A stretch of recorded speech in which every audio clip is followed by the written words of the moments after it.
По эскизам российского студента чешский монетный двор отчеканил уже множество монет. Некоторые стали раритетами и заняли место в коллекциях нумизматов. С молодым талантливым художником познакомилась Людмила Моисеенко.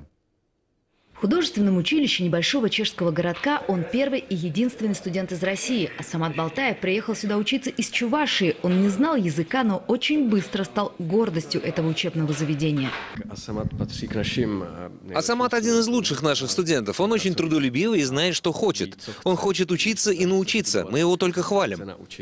20-летний россиянин – один из самых молодых и перспективных медальеров Чехии. Его монеты и медали, отлитые в серебре и золоте, красуются на прилавках магазинов. И никому не придет в голову, что автор еще студент. Работа медальера заключается в том, чтобы он сделал вот такую вот гипсовую медаль, форму.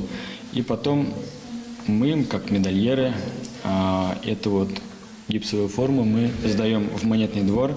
И при помощи этого они потом делают штамп и печатают монеты. По эскизам Асамата чешский монетный двор выпустил уже 7 коллекционных работ, но настоящую известность мастеру принес краянок. 60 крон в Бристру. 60 крон в упаковке, 40 крон без упаковки. Эту монету, вернее ее идею, придумал студент Асамат Балтаев. Я знаю, что он не чех, он из Чувашии, но его монета стала символом наших мест.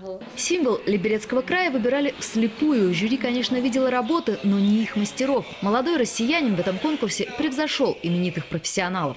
Краянок даже решили сделать местной валютой, но в оборот он так и не вошел. Монетой можно было расплачиваться в туристических местах, в замках, к примеру. Но так как выпуск ограниченный всего лишь 20 тысяч, многие решили оставить его в своих домашних коллекциях. Горы и замки Чехии вдохновляют молодого мастера, как когда-то его отца, приезжавшего сюда по программе обмена студентами. Он уже тогда решил, что сын приедет сюда учиться. Асамата приглашают на работу в европейские компании, но это не предел его мечтаний. Собирается вернуться в Россию и продолжить учебу. То, чему я могу здесь научиться, я уже здесь для себя научился, свой уровень наполнил. А думаю, что дальше высший уровень могу получить. Высший уровень знаний могу получить в Петербурге. Преподаватели признаются, что им будет жаль расставаться, но уверены, что с его способностями он добьется многого и не только в этой профессии. Людмила Моисеенко, Вячеслав Муратов, Первый канал, Чехия.